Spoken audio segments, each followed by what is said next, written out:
내 놈이 신라에서 온 원숭이라고? 붓 잡는 법이나 알겠느냐. 지금 제 눈앞에 떨어진 건 먹물이 튄 종이가 아니라 제 목숨과도 같은 자존심이었습니다. 당나라 장안의 화려한 등불 아래 저는 철저히 혼자였습니다. 12살. 어머니의 품 파고들며 투정 부릴 그 나이에 저는 만리 타국에서 짐승만도 못한 취급을 받으며 서 있었습니다. 뱃멀미가 채 가시기도 전에 마주한 것은 대국의 웅장함이 아니라 이방인을 향한 서늘한 멸시와 조소뿐이었습니다. 하지만 여러분, 제가 이 수모를 겪으면서도 당나라 황실의 시험장 그 높디 높은 문턱을 기어코 넘어야만 했던 데에는 아주 충격적인 이유가 있었습니다. 그것은 단순히 출세하고 싶다는 욕망 따위가 아니었습니다. 제 등 뒤에는 칼날 같은 아버지의 유언이 꽂혀 있었기 때문입니다. 10년이다. 10년 안에 과거에 급제하지 못하면 너는 내 아들이 아니다. 나 또한 아들을 두었다 말하지 않을 것이다. 아버지는 저를 배에 태워 보내며 눈물 한 방울 흘리지 않으셨습니다. 그저 차가운 눈빛으로 저주와도 같은 기한을 정해주셨을 뿐입니다. 육두품. 신라라는 그 좁은 골품제의 감옥 안에서는 아무리 발버둥 쳐도 닿을 수 없는 하늘이 있다는 걸 아버지는 뼈저리게 알고 계셨던 겁니다. 그래서 어린 저를 이 낯선 땅, 당나라라는 거대한 정글 속에 던져버리신 겁니다. 살아남아 용이 되거나 아니면 그곳에서 죽어 거름이 되거나. 그날부터 저의 시간은 남들과 다르게 흘렀습니다. 당나라의 수재들이 시를 읊으며 풍류를 즐길 때 저는 허벅지를 꼬집으며 졸음을 쫓았습니다. 졸음이 달아나지 않으면 촛불 심지에 손가락을 가져다 댔습니다. 살 타는 냄새가 코를 찔러야 비로소 정신이 번쩍 들었으니까요. 임백기천. 남이 100번을 하면 나는 1000번을 한다. 이 네 글자가 제 밥이었고 제 잠이었으며 제 유일한 친구였습니다. 당나라 유학생들 사이에서도 저는 독종이라 불렸습니다. 아니, 사실은 미친놈이라는 소리를 더 많이 들었죠. 어느 늦은 밤이었습니다. 장안의 겨울바람은 살을 애는 듯 차가웠고 땔감이 떨어진 방은 냉골이었습니다. 손이 얼어붙을 쥘 수조차 없었지만 저는 멈출 수 없었습니다. 그때 창밖에서 누군가 비웃는 소리가 들렸습니다. 저 신라 촌놈 또 밤을 새우는군. 그래봤자 빈 공간은 우리 차지야. 어디서 굴러먹던 개뼈다귀가 감히 장원을 넘봐. 그들은 몰랐을 겁니다. 그들의 비웃음이 제게는 오히려 장작이 된다는 것을요. 억울했습니다. 단지 신라에서 왔다는 이유로 제 글이 읽히기도 전에 쓰레기통에 처박히는 꼴을 수없이 봤습니다. 실력이 부족해서 떨어지는 건 인정할 수 있었습니다. 하지만 기회조차 주어지지 않는 건 12살 소년이 감당하기엔 너무나 잔인한 현실이었습니다. 하지만 저는 울지 않았습니다. 아니, 울 시간이 없었습니다. 눈물 한 방울 흘릴 시간에 글자 하나를 더 외워야 했으니까요. 저는 머리를 묶어 천장에 매달았습니다. 고개가 떨어지면 머리카락이 당겨져 비명을 지르며 깨어났습니다. 그렇게 6년. 꽃다운 10대는 곰팡내 나는 책방에서 썩어문 들어졌습니다. 드디어 운명의 날, 빈공과 시험장이 열렸습니다. 수천 명의 응시자가 뿜어내는 열기와 긴장감은 숨이 막힐 지경이었습니다. 시험관이 문제를 내걸자 곳곳에서 탄식과 한숨이 터져 나왔습니다. 난해하기로 소문난 주제였습니다. 하지만 제 눈에는 그 문제가 마치 저를 기다려온 연인처럼 보였습니다. 지난 6년간 수천 번 쓰고 지우며 닳도록 연습했던 문장들. 제 머릿속 서가에 꽂혀있던 수만 권의 책들이 일제히 춤을 추기 시작했습니다. 붓이 춤을 췄습니다. 먹이 튀는 것이 아니라 제 영혼이 종이 위로 쏟아져 내리는 것 같았습니다. 주변의 소음은 사라지고 오직 저와 종이 그리고 붓만이 존재하는 세상. 그 순간 저는 이방인도 육두품 찌꺼기도 아니었습니다. 그저 글 그 자체였습니다. 타타. 마지막 점을 찍고 붓을 내려놓았을 때 제 손은 덜덜 떨리고 있었습니다. 하지만 가슴 속에서는 뜨거운 무언가가 솟구쳐 올랐습니다. 해냈다. 결과 따위는 중요하지 않았습니다. 저는 제 자신과의 싸움에서 이긴 것입니다. 그리고 발표 날. 방이 붙은 벽 앞에는 수많은 인파가 몰려 있었습니다. 저는 멀찌감치 서서 그들을 바라보았습니다. 누군가는 환호하고 누군가는 땅을 치며 통곡했습니다. 그때 누군가 소리쳤습니다. 장원이다.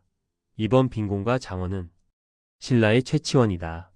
순간 세상이 멈춘 듯 했습니다. 사람들이 저를 돌아보았습니다. 멸시와 조소로 가득 찼던 그들의 눈빛이 경이로움과 질투로 바뀌는 그 찰나의 순간, 저는 그 짜릿한 전율을 아직도 잊을 수가 없습니다. 18세. 약속했던 10년보다 4년이나 앞당긴 쾌거였습니다. 아버지에게 보낼 편지를 쓰며 저는 비로소 펑펑 울었습니다. 아버지, 이제 저를 아들이라 부르셔도 됩니다.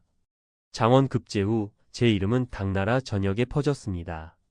황소의 난이 일어났을 때 제가 쓴 토황소 경문은 반란군 지도자 황소조차 읽다가 너무 놀라 침상에서 굴러떨어지게 만들었다고 하죠.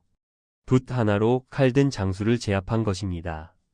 이것이 바로 문장의 힘이자 제가 쏟아부은 1000번의 노력에 대한 보상이었습니다. 하지만 여러분, 여기서 이야기가 끝났다면 저는 그냥 성공한 천재로 남았을 겁니다. 하지만 역사는 그리고 운명은 저에게 그렇게 관대하지 않았습니다. 당나라에서의 영광을 뒤로하고 금위환양한 고국 신라. 제가 그토록 그리워했던 조국은 저를 반기지 않았습니다. 당나라 물 좀 먹었다고 거들먹거리기는 육두품 주제에 어디서 함부로 입을 놀려? 진골 귀족들은 저의 개혁안을 비웃었습니다.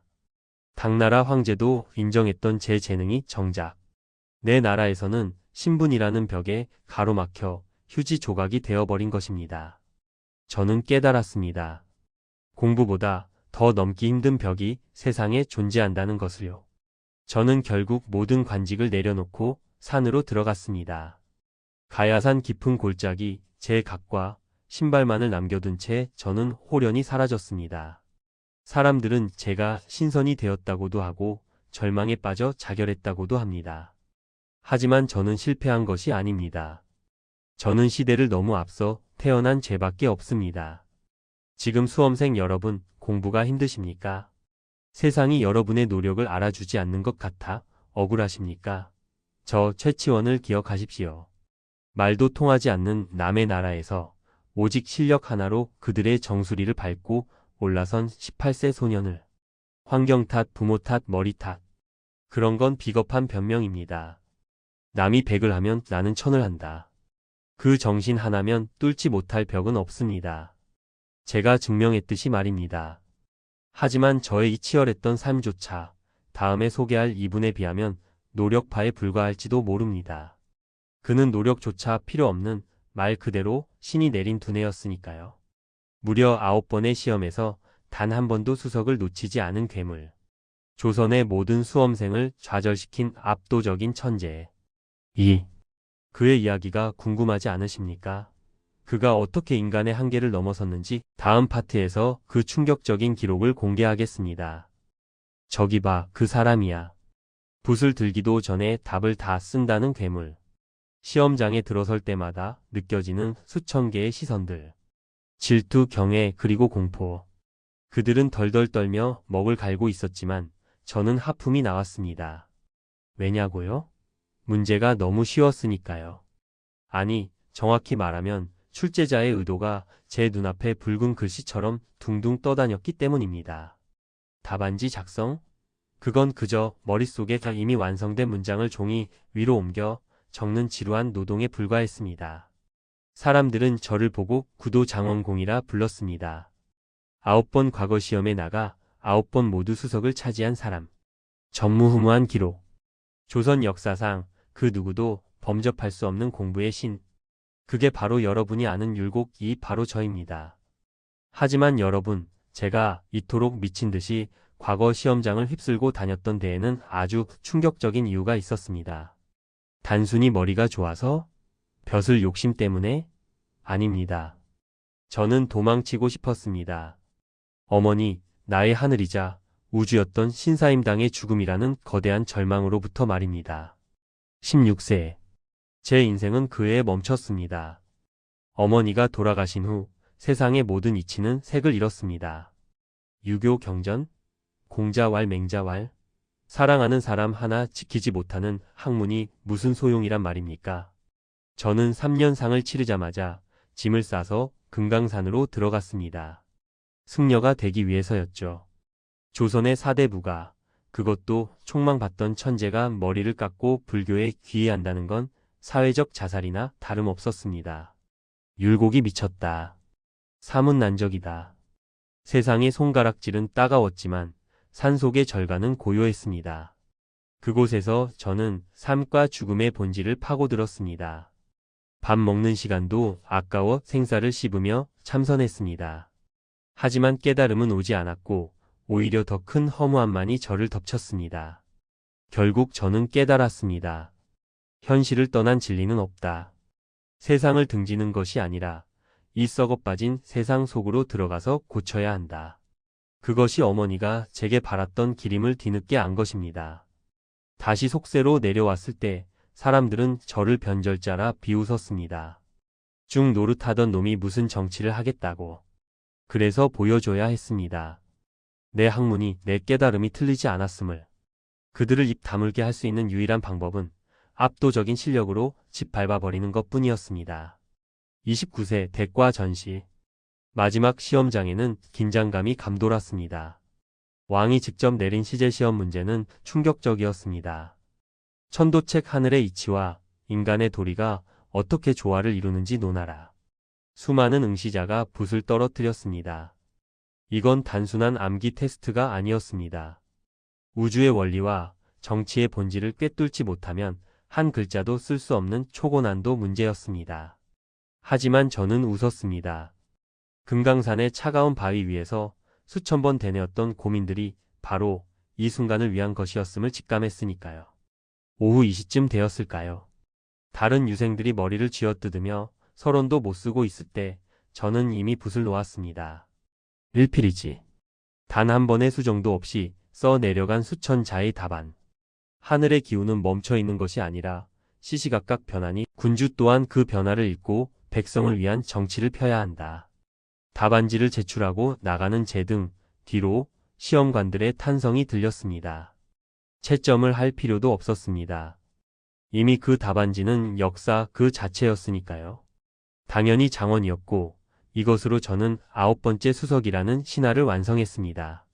하지만 공부가 가장 쉬웠던 제게도 정치는 지옥 같았습니다. 조정은 동인과 서인으로 나뉘어 개싸움을 벌이고 있었고 임금은 우유부단했습니다. 제가 올린 10만 양병설은 콧방귀와 함께 무시당했습니다. 이복의 율곡, 자네가 공부는 잘할지 몰라도 세상 물정은 모르는구먼. 태평성대에 무슨 군사를 기른단 말인가? 어리석은 자들. 제 눈에는 보였습니다. 바다 건너 외국 일본에 살기가 곧 이 강산을 피로 물들일 것이라는 미래가 선명하게 보였습니다. 천재의 비극이 무엇인지 아십니까? 남들이 보지 못하는 재앙을 먼저 보고도 그것을 막을 힘이 없을 때 느끼는 무력감입니다. 저는 밤마다 가슴을 쳤습니다. 9번 장원 급제해? 그딴 종이 쪼가리가 다 무슨 소용입니까? 내 나라, 내 백성이 도륙당할 날이 다가오는데 저는 피를 토하는 심정으로 상소를 올리고 또 올렸습니다. 하지만 그들은 저를 탁상 공론만 하는 선비 취급했습니다. 결국 저는 49세라는 젊은 나이에 눈을 감았습니다. 과로와 우라가 겹친 탓이었죠. 제가 죽고 난 뒤 정확히 8년 후 임진왜란이 터졌습니다. 조선은 불바다가 되었고 백성들은 그제야 땅을 치며 후회했습니다. 율곡의 말을 들었어야 했다. 수험생 여러분, 그리고 이 영상을 보는 여러분. 저 이가 S급 천재라고요? 맞습니다. 부정하지 않겠습니다. 하지만 저의 천재성은 시험 잘 보는 기술에 있지 않았습니다. 남들이 지금 이대로가 좋다고 안주할 때 아니다. 변화해야 산다고 외칠 수 있었던 통찰력. 그리고 그 통찰을 위해 끊임없이 의심하고 탐구했던 태도. 그것이 저를 만들었습니다. 성적표의 숫자, 등수. 그것에 목매지 마십시오. 중요한 건 그 지식으로 무엇을 할 것인가입니다. 저는 시대를 읽었으나 시대를 바꾸지는 못했습니다. 그것이 제 한계이자 천추의 한입니다. 그런데 말입니다. 여기 저보다 더 억울하고 더 처절하게 버려진 천재가 한 명 있습니다. 저는 그나마 벼슬이라도 했지. 이 사람은 왕의 총애를 받다가 하루아침에 패족이 되어 유배지로 쫓겨났습니다. 하지만 놀랍게도 그는 감옥 같은 유배지를 자신의 연구실로 만들어버렸습니다. 제가 9번의 시험으로 증명했다면 그는 500권의 책으로 세상을 다시 썼습니다. 조선의 다빈치, 실학의 집 대성자. 정약용. 가장 깊은 절망 속에서 가장 화려한 지식의 꽃을 피운 그의 이야기. 과연 그는 저 율곡을 뛰어넘는 S+급 천재일까요? 다음 파트에서 그 놀라운 반전이 시작됩니다. 차라리 죽여주십시오. 제발 이 고통을 끝내고 저를 죽여달란 말입니다. 살타는 냄새와 피비린내가 진동하는 의금부 국문장. 제 눈앞에는 곤장에 맞아 너덜너덜해진 형님들의 육신이 있었고 제 무릎은 이미 으스러져 감각조차 없었습니다. 며칠 전까지만 해도 왕의 최측근이자 조선의 브레인이라 불리던 제가 하루아침에 대역죄인이 되어 차가운 바닥을 기고 있었습니다. 어제까지 저에게 굽신거리던 자들이 오늘은 저에게 침을 뱉으며 신문하고 있습니다. 하늘이 무너진다는 게 이런 기분일까요? 아니, 지옥이 있다면 바로 여길 겁니다. 하지만 여러분, 왕의 남자로 불리던 제가 이토록 처참하게 도륙당하고 18년이라는 긴 세월을 유배지에 갇혀야만 했던 데에는 아주 충격적인 이유가 있었습니다. 그것은 제가 역모를 꾸며서도 뇌물을 받아서도 아니었습니다. 단지 저를 지켜주던 거대한 산, 정조 대왕께서 너무나 갑작스럽게 승하하셨기 때문입니다. 약용아, 너는 나의 꿈이다. 우리가 함께 이 썩은 조선을 바꿔보자꾸나. 전하께서는 늘 제 손을 잡고 그렇게 말씀하셨습니다. 우리는 단순한 군신 관계가 아니었습니다. 영혼을 나누는 동반자였죠. 수원 화성을 지을 때 제가 거중기를 고안에 올리자 어린 아이처럼 기뻐하시며 술을 따라주셨던 그 밤을 잊을 수가 없습니다. 남들은 공자왈 맹자왈하며 입으로만 떠들 때 우리는 벽돌을 쌓고 기계를 돌리며 실용을 이야기했습니다. 전하가 계셨기에 저의 천재성은 비로소 날개를 달 수 있었습니다. 하지만 그 날개는 전하의 죽음과 함께 꺾여버렸습니다. 정조께서 눈을 감으시자마자 반대파 세력들은 기다렸다는 듯이 칼을 뽑았습니다. 그들의 목표는 명확했습니다. 정조의 흔적 지우기. 그리고 그 첫 번째 타깃이 바로 정조의 분신인 저 정약용이었습니다. 셋째 형님은 참수당했고 둘째 형님 정약정과 저는 목숨만 부지한 채 각각 강진과 흑산도로 유배를 떠나야 했습니다. 강진으로 내려가는 길. 백성들이 돌을 던졌습니다. 천주학쟁이 역정놈이라는 욕설이 비수처럼 날아와 꽂혔습니다. 억울했습니다. 저는 백성을 위해 배다리를 만들고 성을 쌓고 암행어사로 뛰며 탐관 오리들을 벌했는데 그 백성들이 저를 저주하다니요. 도착한 유배지 강진은 감옥보다 더한 고립이었습니다. 아무도 저를 받아주지 않았습니다. 주막집 뒷방, 창문도 제대로 없는 냄새나는 골방 하나가 제게 허락된 유일한 공간이었습니다. 사람들은 저를 피했고 제자들은 발길을 끊었습니다. 저는 철저히 혼자였습니다. 처음 며칠은 술로만 보냈습니다. 자살하고 싶었습니다. 붓을 들 힘도 없었고 세상을 향한 증오만이 가득했습니다. 내가 무엇을 잘못했는가? 왜 내가 이런 시궁창에 처박혀야 하는가? 그런데 말입니다. 그 좁고 어두운 골방에 웅크리고 앉아있다 보니 역설적이게도 세상이 더 선명하게 보이기 시작했습니다. 탐관 오리들에게 수탈당해 껍질만 남은 백성들의 신음, 썩어빠진 행정 시스템, 엉터리 재판. 화려한 궁궐 안에서는 보이지 않던 진짜 조선의 민낯이 보였습니다. 그때 정신이 번쩍 들었습니다. 지금 내가 여기서 죽는다면 나는 그저 실패한 정치가로 남을 것이다. 하지만 내가 이 참혹한 현실을 기록하고 대안을 남긴다면 훗날 누군가는 이 책을 보고 세상을 바꿀 수 있지 않겠는가? 그날부터 저는 주막집 골방을 사이제라 이름 짓고 미친 듯이 책을 쓰기 시작했습니다. 이 선배가 9번의 장원급제로 천재성을 증명했다면 저는 양과 질 모두로 승부하기로 했습니다. 새벽부터 밤늦게까지 밥 먹는 시간도 아까워 물에 밥을 말아 마시며 썼습니다. 엉덩이가 짓물러 앉을 수가 없었습니다. 복사뼈에 구멍이 3번이나 뚫릴 정도로 앉아 쓰고 또 썼습니다. 경전 해석부터 법률, 의학, 농사기술, 심지어는 기계공학까지. 제가 쓴 책은 한 분야에 국한되지 않았습니다. 백성을 다스리는 수령은 백성을 위해 존재해야 한다. 피를 토하는 심정으로 써 내려간 목민심서. 국가의 제도를 근본적으로 뜯어 고치지 않으면 이 나라는 망한다. 국가개혁의 청사진을 담은 경세유표. 억울한 죄인이 없도록 형법을 정리한 흠음신서. 그렇게 18년 동안 써낸 책이 무려 500여 권입니다. 여러분 상상이 되십니까? 18년 동안 500권입니다. 단순히 계산해도 2주에 한 권씩 전문 서적을 집필한 셈입니다. 구글도 챗GPT도 없던 시절에 오직 제 머릿속 데이터베이스와 유배지로 몰래 배달 온 서적들만을 가지고 말입니다. 사람들은 묻습니다. 어떻게 그 절망적인 상황에서 그런 방대한 작업을 할 수 있었냐고. 제 대답은 간단합니다. 화가 났기 때문입니다. 이 썩어 빠진 세상에 대한 분노, 나를 버린 조정에 대한 복수심. 그것을 칼이 아닌 붓으로 갚아주고 싶었습니다. 너희가 나를 죽이려 했느냐? 보아라.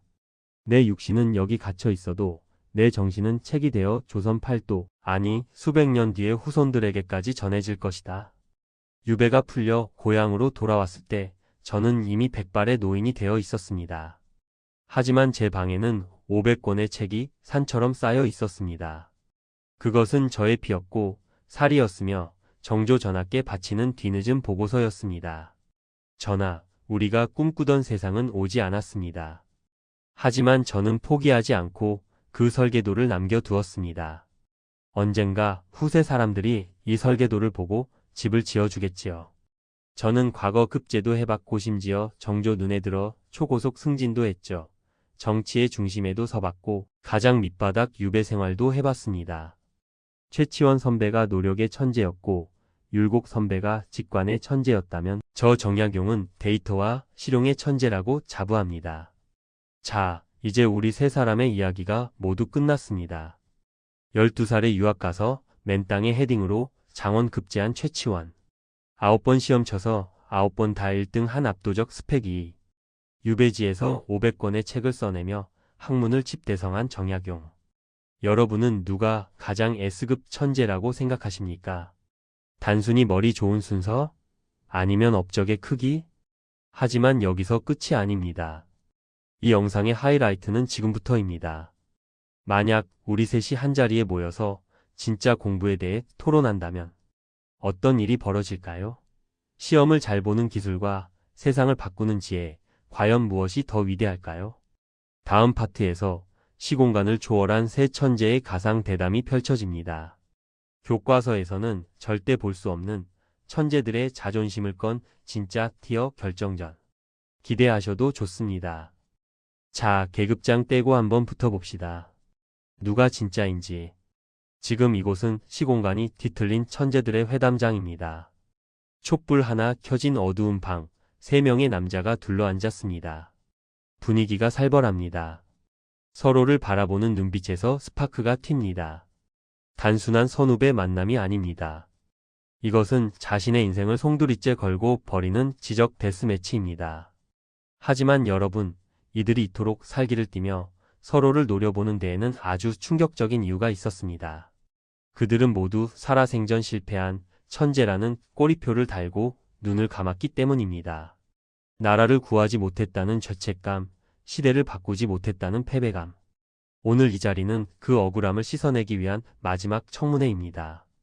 먼저 입을 뗀 건 가장 맏형이자 신라의 최치원입니다. 그의 눈에는 여전히 이방인의 도끼가 서려 있습니다. 최치원, 이복의 율곡. 자네가 구도 장원공이라고? 9번 연속 1등? 대단하긴 하네. 허나 솔직해지자고. 자네는 홈그라운드에서 뛴 거 아닌가?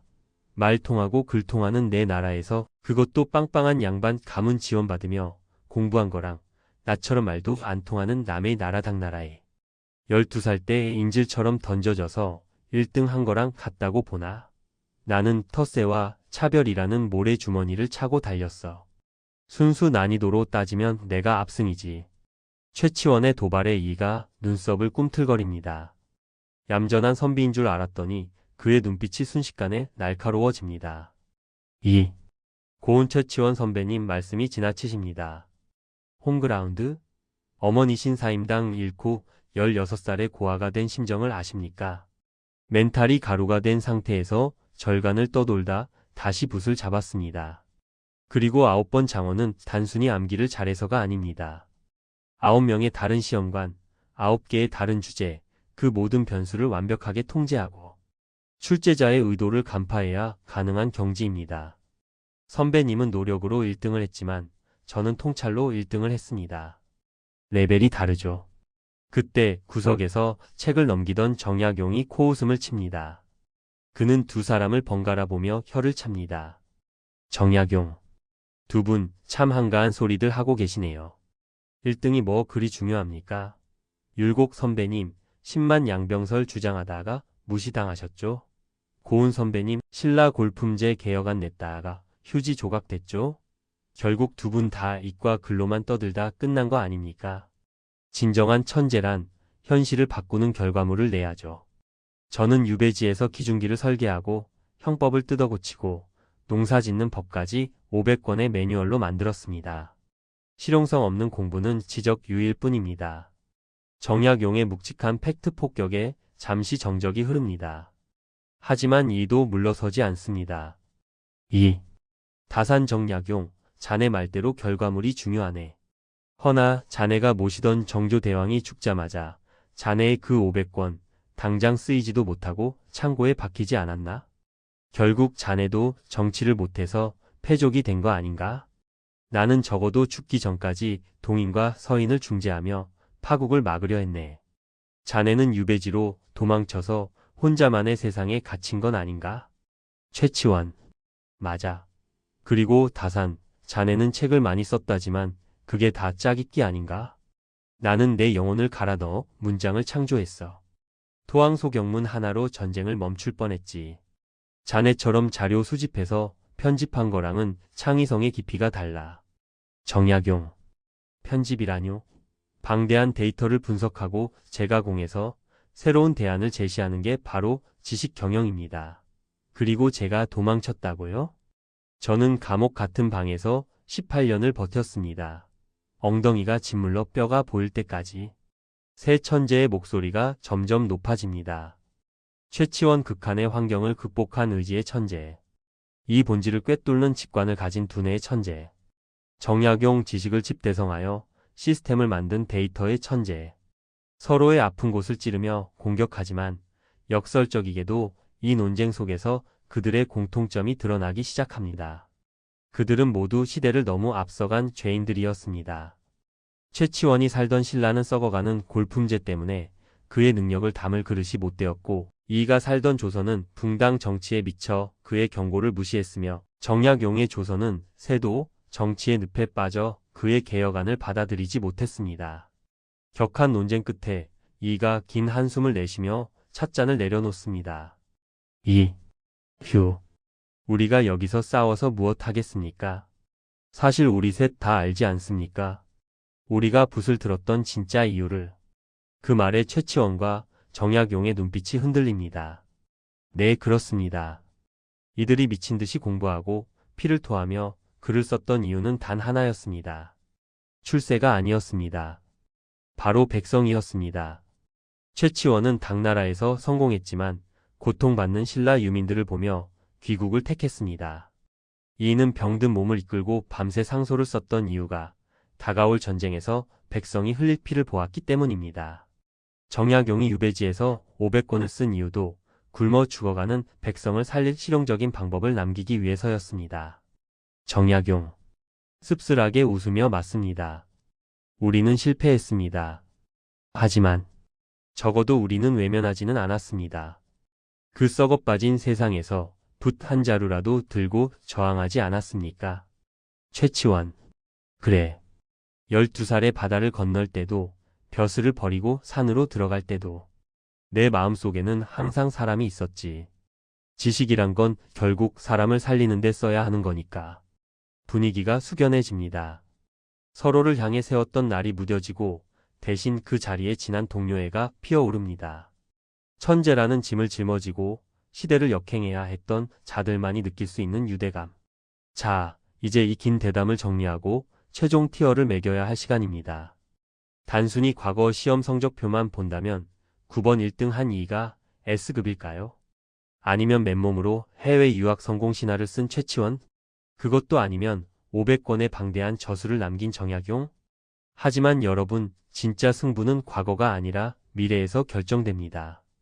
이 세 사람이 죽고 난 뒤 수백 년이 흐른 지금 21세기에 그들이 남긴 유산이 우리에게 어떤 영향을 미치고 있는가? 이것이 바로 최종 티어를 결정짓는 핵심 열쇠입니다. 그리고 놀랍게도 현대 사회가 가장 필요로 하는 인재상에 완벽하게 부합하는 단 한 명의 진짜 S+급 천재가 있습니다. 과연 그는 누구일까요? 우리가 교과서에서 달달 외우기만 했던 그 이름. 뒤에 숨겨진 현대인들도 소름 돋게 만드는 그의 진짜 능력. 마지막 파트에서 그 최종 승자와 함께 지금 이 영상을 보고 계신 여러분을 위한 아주 특별한 메시지를 전해드리겠습니다. 치열했던 세 천재의 논쟁 잘 들으셨습니까? 억울함과 회한 그리고 자부심이 뒤섞인 그들의 목소리가 아직도 귓가에 맴도는 것 같습니다. 자, 이제 약속대로 한국사 공부 티어의 최종 결론을 내려야 할 시간입니다. 우리는 흔히 공부 잘하는 사람을 단순히 시험 점수 잘 받는 사람이라고 생각합니다. 만약 그 기준으로만 본다면 9번의 시험을 모두 만점 받은 이님이 단연코 부동의 1티어 S급일 것입니다. 9연속 장원급제. 이것은 앞으로 대한민국 입시 역사에서도 절대 깨지지 않을 불멸의 기록이니까요. 하지만 오늘 우리가 이들을 소환한 이유는 단순히 성적표 자랑을 듣기 위해서가 아니었습니다. 진짜 공부가 무엇인지, 그들이 남긴 유산이 지금 우리에게 어떤 쓸모가 있는지를 묻기 위해서였습니다. 그런 관점에서 본다면 최치원님은 도전의 아이콘입니다. 가문도 국가도 받쳐주지 않는 최악의 조건을 수저 이방인에서 오직 맨주먹으로 세계 무대 당나라를 제패했습니다. 오늘날로 치면 지방대 출신 혹은 비주류의 한계를 뚫고 실리콘밸리나 월가에서 최고 경영자가 된 격입니다. 환경 탓하지 마라. 실력이 곧 백이다. 이 메시지는 21세기 무한 경쟁 사회를 사는 우리에게 가장 필요한 도끼일지도 모릅니다. 그렇다면 정약용님은 어떨까요? 저는 감히 선언합니다. 현대 사회가 가장 필요로 하는 가장 이상적인 S급 천재는 바로 다산 정약용이라고 말입니다. 이유는 명확합니다. 이님이 완벽한 모범생이었다면 정약용님은 실패를 극복한 창조자이기 때문입니다. 인생은 시험지처럼 정답이 정해져 있지 않습니다. 우리는 살면서 반드시 실패합니다. 취업에 떨어지고 사업이 망하고 믿었던 사람에게 배신당합니다. 이님은 승승장구했기에 실패의 늪에서 빠져나오는 법을 보여줄 기회가 적었습니다. 최치원님은 실패 앞에서 은둔을 택했습니다. 하지만 정약용님은 달랐습니다. 인생의 정점에서 나락 유배지으로 떨어졌을 때 그는 좌절하는 대신 그곳을 데이터 센터로 만들었습니다. 조정이 나를 버렸어? 좋아. 그럼 나는 국가 시스템을 새로 설계해서 책으로 남긴다. 그는 문과인문학 출신이었지만 수원 화성을 지을 때는 공학자이과가 되었고 전염병이 돌 때는 의사가 되었으며 농민들이 굶을 때는 농업 전문가가 되었습니다. 이것이 바로 현대 사회가 그토록 외치는 융합형 인재의 원형입니다. 500권의 책. 그것은 단순한 지식의 나열이 아니었습니다. 나는 결코 너희들에게 꺾이지 않았다는 한 인간의 위대한 승리 선언이었습니다. 그래서 정약용의 공부는 과거에 머물지 않고 미래를 향해 있었습니다. 시청자 여러분, 그리고 수험생 여러분. 지금 독서실 칸막이 안에서 혹은 흔들리는 지하철 안에서 단어장을 외우며 불안해하고 계십니까? 내가 과연 될까? 이 공부가 무슨 의미가 있을까? 여러분이 느끼는 그 고독과 불안, 1200년 전 최치원이 당나라의 차가운 쪽방에서 느꼈던 것과 똑같습니다. 여러분이 세상의 부조리에 느끼는 분노, 450년 전 이이가 느꼈던 답답함과 같습니다. 여러분이 실패했다고 느끼는 그 좌절감, 200년 전 정약용이 유배지에서 피눈물 흘리며 느꼈던 감정과 같습니다. 하지만 기억하십시오. 그들은 그 고통을 회피하지 않고 공부라는 무기로 정면 돌파했습니다. 그들이 S급 천재인 이유는 머리가 좋아서가 아니라 끝까지 펜을 놓지 않았기 때문입니다. 역사는 승리한 자의 기록이 아니라 끝까지 버텨낸 자의 기록입니다. 지금 여러분이 풀고 있는 그 문제 하나, 여러분이 읽고 있는 그 책 한 줄이 당장은 아무것도 아닌 것처럼 보일지 모릅니다. 하지만 그것들이 쌓이고 쌓여 언젠가 여러분만의 500권이 될 것입니다. 성적표의 숫자로 여러분의 가치를 매기지 마십시오. 세상이 여러분을 알아주지 않는다고 해서 여러분의 노력이 사라지는 것은 아닙니다.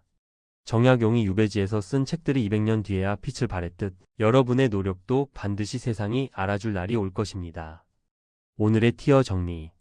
단순한 순위 노름이 아니었습니다. 이것은 시대를 앞서간 선배들이 지금 이 시대를 살아가는 후배들에게 보내는 뜨거운 응원입니다. 너는 틀리지 않았다. 너의 길을 가라. 최치원의 도끼, 이의 통찰, 정약용의 회복 탄력성. 이 세 가지 DNA가 이미 여러분의 피 속에 흐르고 있습니다. 이제 여러분이 증명할 차례입니다. 여러분의 삶이 곧 역사가 될 테니까요. 이상 틈으로 보는 한국사였습니다.